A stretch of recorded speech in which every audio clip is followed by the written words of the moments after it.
नमस्कार मंडळी, आज माझ्या माय मराठी या यूट्यूब चॅनलमध्ये आपल्याला उपवासाची खिचडी कशी करायची दाखवते आहे। तर त्यासाठी मी एक गॅसवर कढई ठेवलेली आहे, त्याच्यामध्ये 1 चमचाभर तेल घालत आहे। खिचडी करण्यासाठी साहित्य पाहू शकता। आपल्याला शाबू 1-1.5 वाटी भिजवलेला आणि त्याच्यानंतर शेंगदाण्याचा कूट 1 वाटीभर, मिरच्या 8-10 छोट्या, बटाट्याचा कापून तुकडे केलेले उकडलेले आहेत ते, परत कढीपत्ता, कोथिंबीर अर्धा बाउल, 1 चमचा मीठ आणि तेल थोडं। तर आपण हे तेल तापत ठेवलेलं आहे, त्याच्यामध्ये जिरे घालायचे आहेत। आपण खिचडीमध्ये थोडेसे तेलात जिरे सोडूया, त्याच्यानंतर मिरच्या घालायच्या आहेत। त्या तडतडीला आपला बटाटा घालायचा,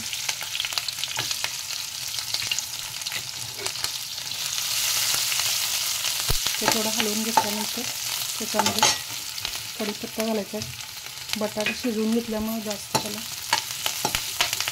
फ्राय करायला लागत नाही। त्याच्यानंतर साबुदाणा सोडायचा,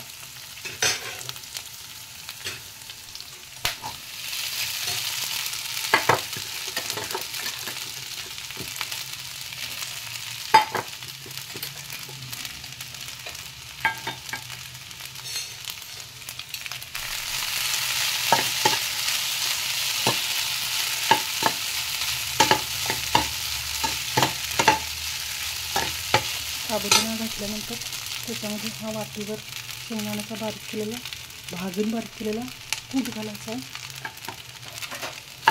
तो घातल्यानंतर ते हलवून घ्यायचं, सगळं एकसारखं करून घ्यायचं। त्याच्यामध्ये कोथिंबीर घालायची,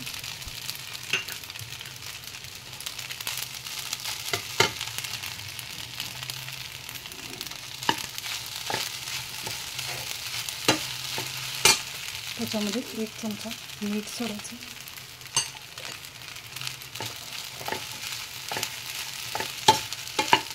परत ते संपूर्ण हलवून घ्यायचं।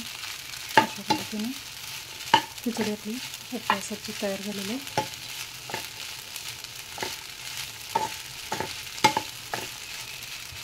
त्याच्यावर झाकण ठेवायचं आहे, जरासं 2 मिनिटं बारीक गॅसवर ते शिजू द्यायचं।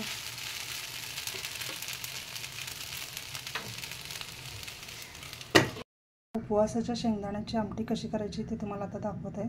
तर त्याच्यासाठी साहित्य: 1 अर्धी वाटी शेंगदाण्याचा कूट, 4-5 मिरच्या बारीक चिरलेल्या, थोडेसे जिरे, थोडंसं मीठ, अर्धा चमचा, चवीनुसार आपण घ्यायचं आहे। 1 बटाटा उकडलेला, कोथिंबीर थोडीशी चिरलेली, अशाप्रमाणे साहित्य घ्यायचे। एका कढईमध्ये तेल तापत ठेवलेले आहे, त्याच्यामध्ये मी आता हे थोडे जिरे घेतले ते घालत आहे। जिरे थोडे तडतडल्यानंतर मिरच्या घालायच्या। मिरच्या घातल्यानंतर त्या थोड्या भाजत आल्यानंतर बटाटा घालायचा उकडलेला। बटाटा भाजत घातल्यानंतर त्याच्यानंतर कढीपत्ता घालायचा, थोडं मीठ घालायचं,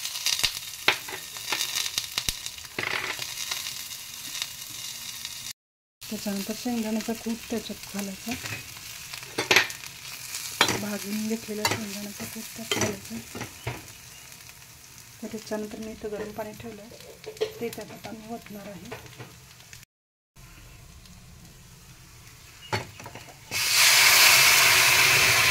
त्याच्यानंतर कोथिंबीर घालायची आणि थोडी उकळी येऊ द्यायची।